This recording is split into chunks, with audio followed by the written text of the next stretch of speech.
देंगे नोबेल पुरस्कार के बारे में, विश्व के सबसे बड़े और प्रतिष्ठित पुरस्कार के बारे में। तो नोबेल पुरस्कार अल्फ्रेड बर्नार्ड नोबेल की स्मृति में दिया जाता है। अल्फ्रेड बर्नार्ड नोबेल जो एक स्वीडिश वैज्ञानिक थे, इंजीनियर थे और साथ ही उद्योगपति भी थे। तो इनका जन्म जो है 21 अक्टूबर सन 1833 में स्वीडन के स्टॉकहोम में हुआ था। तो इनके बचपन का बहुत कम हिस्सा जो है स्वीडन में गुजरा। उसके बाद ये रूस चले गए थे। इनका जो परिवार था वो रूस चला गया था और रूस में ही इन्होंने अपने उद्योग धंधे स्थापित किए और जो ख्याति है वो प्राप्त की। तो बात करते हैं नोबेल पुरस्कार की। तो नोबेल पुरस्कार जो है वो नोबेल फाउंडेशन द्वारा दिए जाते हैं और अल्फ्रेड बर्नार्ड नोबेल की स्मृति में दिए जाते हैं। इसकी जो स्थापना हुई थी, इन पुरस्कारों को देने की जो स्थापना हुई थी वो 1901 में हुई थी और पुरस्कार की तिथि जो है वो है 10 दिसंबर। तो 10 दिसंबर को यानी कि जिस दिन जो है अल्फ्रेड नोबेल का निधन हुआ, उनकी पुण्यतिथि, जन्म तिथि नहीं बल्कि उनकी पुण्यतिथि को नोबेल फाउंडेशन द्वारा पुरस्कार के लिए चुना गया। तो अ, इन्होंने अल्फ्रेड बर्नार्ड नोबेल ने 355 पेटेंट करवाए थे, यानी कि 355 जो है इन्होंने आविष्कार किए थे और उसमें डायनामाइट का आविष्कार जो है सबसे फेमस है। 1866 में इन्होंने डायनामाइट की खोज की थी और इनकी जो मृत्यु हुई थी 1896 में हुई थी। तो अब बात करते हैं पुरस्कार के क्षेत्र कौन-कौन से हैं। तो इसमें शुरू में जो है 5 क्षेत्र थे, लेकिन 1967 में इसमें अर्थशास्त्र को भी जोड़ दिया गया। तो इसके जो पहला क्षेत्र है जैसे भौतिक शास्त्र, रसायन शास्त्र, चिकित्सा, साहित्य और शांति के लिए ये दिया जाता था पहले। फिर 1967 में जो है अर्थशास्त्र को भी इसमें जोड़ा गया और 1969 में जो है अर्थशास्त्र के लिए पहला नोबेल दिया गया। तो इसकी स्थापना कैसे हुई? इसकी स्थापना के पीछे क्या बात थी, वो थोड़ा-सा जान लेते हैं।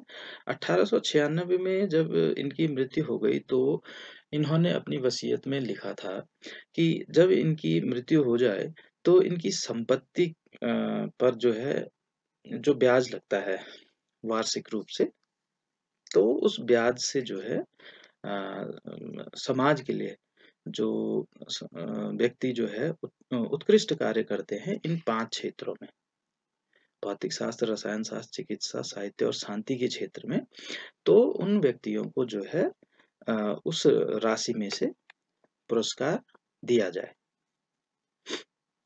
तो इस तरह से पुरस्कार की स्थापना हुई थी।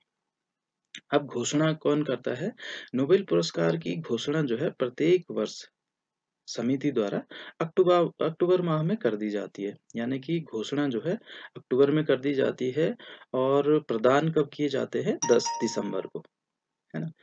तो अब ये दिए कितने व्यक्तियों को जा सकते हैं 1 साल में, 1 वर्ष में? तो ये जो है एक क्षेत्र में, यानी कि कोई सा भी क्षेत्र ले लें अगर हम, ये भौतिक शास्त्र, रसायन शास्त्र, चिकित्सा, साहित्य, शांति या अर्थशास्त्र में, तो प्रत्येक वर्ष प्रत्येक क्षेत्र में 3 व्यक्तियों को, यानी कि एक क्षेत्र में 3 व्यक्तियों को दिया जा सकता है। पुरस्कार में प्रदान क्या किया जाता है? एक स्वर्ण पदक, डिप्लोमा, स्वीडिश नागरिकता में एक्सटेंशन और धनराशि जो है 8 मिलियन स्वीडिश क्रोनर या 5.92 करोड़ रुपए के लगभग। और ये राशि जो है फ्लक्चुएट होती रहती है, ऊपर-नीचे होती रहती है, इसलिए लगभग में जो है ये लिखा हुआ है। धनराशि का वितरण किस तरह से करते हैं? जैसे कि मान लिया जाए एक क्षेत्र में 2 हो गए या 3 हो गए या 1 ही है। तो अगर 1 है, पुरस्कार प्राप्तकर्ता अगर 1 है, तो सारी राशि उसको प्रदान कर दी जाती है। अगर 2 हैं, तो उनमें आधी-आधी बाँट दी जाती है और अगर 3 हैं, तो कमेटी तय करती है कि जो है किसको कितनी राशि प्रदान की जाएगी, कार्य के हिसाब से। मरणोपरांत 1974 में नियम बनाया गया था कि मरणोपरांत नोबेल प्रदान नहीं किया जाएगा। उसका रीज़न ये था कि इससे जो है मोटिवेशन नहीं मिलता है। तो जीवित रहते अगर ये पुरस्कार मिलेगा तो लोगों को मोटिवेशन मिलेगा और लोग सामाजिकता के कार्य करेंगे। मरणोपरांत केवल 2 व्यक्तियों को ही नोबेल दिया गया है, डैग हैमरशोल्ड और हैरी एक्सेल काल्फडैल्ट को। अच्छा, द्वितीय विश्व युद्ध के दौरान यानी कि 1940 से 1942 तक जो है ये पुरस्कार स्थगित रहे यानी किसी को दिए नहीं गए। पुरस्कार प्रदान करने वाले संस्थान, तो पुरस्कार प्रदान करने वाले संस्थान कौन-कौन हैं? जैसे कि चिकित्सा के लिए जो संस्थान पुरस्कार देता है वो है स्टॉकहोम फैकल्टी ऑफ मेडिसिन। भौतिक शास्त्र एवं रसायन शास्त्र के लिए कौन प्रदान करता है? Swedish Academy of Science. साहित्य के लिए स्वीडिश अकादमी ऑफ लिटरेचर।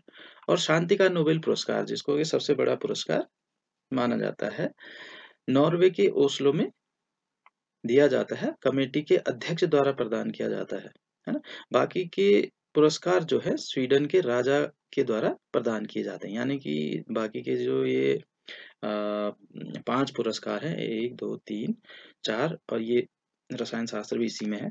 तो 5 पुरस्कार तो राजा के द्वारा प्रदान किए जाते हैं, लेकिन जो शांति का नोबेल है, वो नॉर्वे के ओस्लो में कमेटी के अध्यक्ष द्वारा प्रदान किया जाता है। अर्थशास्त्र ये स्वेरिजिस रिक्सबैंक ने प्रारंभ किया था 1967 में, है ना? यानी कि नोबेल शुरू होने के बाद में ये प्रारंभ किया गया था और स्वेरिजिस रिक्सबैंक ने 300 साल पूरे होने के उपलक्ष्य में ये पुरस्कार प्रारंभ किया था। सबसे कम उम्र में नोबेल प्राप्तकर्ता, तो सबसे कम उम्र की नोबेल प्राप्तकर्ता मलाला यूसुफजई है, जो पाकिस्तान में आपने सुना भी होगा, इनको आतंकवादियों ने गोली मार दी थी। तो मलाला यूसुफजई को सबसे कम उम्र में ये पुरस्कार मिला है। सबसे अधिक उम्र में नोबेल प्राप्तकर्ता रेमंड डेविस जूनियर, तो इनको 88 साल के लगभग की उम्र में ये पुरस्कार मिला है। और जो भारतीय पुरस्कार प्राप्त करता है, नोबेल पुरस्कार प्राप्त करता है, तो 1913 में रवीन्द्रनाथ टैगोर को साहित्य का नोबेल मिला था गीतांजलि के लिए। 1930 में सीवी रमन को रमन प्रभाव पर भौतिकी का नोबेल मिला था। 1968 में हरगोविंद खुराना को कृत्रिम जीन का संश्लेषण के लिए मिला था। 1989 में मदर टेरेसा को समाज सेवा शांति का नोबेल मिला था। 1983 में सुब्रमण्यम चंद्रशेखर को चंद्रशेखर सीमा भौतिकी का नोबेल मिला था। 1998 में अमर्त्य सेन को अर्थशास्त्र का नोबेल मिला था और 2001 में वी.एस. नायपॉल को साहित्य का नोबेल मिला था। महात्मा गांधी जी को 5 बार नामित किया गया था, है ना? 1948 में उनकी हत्या कर दी गई, लेकिन उनको कभी चुना नहीं गया। नामित तो किया गया 5 बार लेकिन चुना नहीं गया और 1948 में उनकी हत्या कर दी गई थी। 2 बार नोबेल पुरस्कार प्राप्त करा, अब 2 बार जिनको मिला है, madam Curie, Linus Pauling, John Bardeen, Frederick Sanger, ये जो व्यक्ति हैं इनको 2 बार नोबेल पुरस्कार प्राप्त हुआ है। अच्छा, सबसे ज़्यादा बार यानी कि 3 बार जो है नोबेल पुरस्कार मिला है international committee of red cross को। शांति के लिए मिला है इनको 3 बार। तो उम्मीद है आपको ये जानकारी पसंद आई होगी। पसंद आई हो तो लाइक, शेयर और कमेंट ज़रूर करिएगा। धन्यवाद।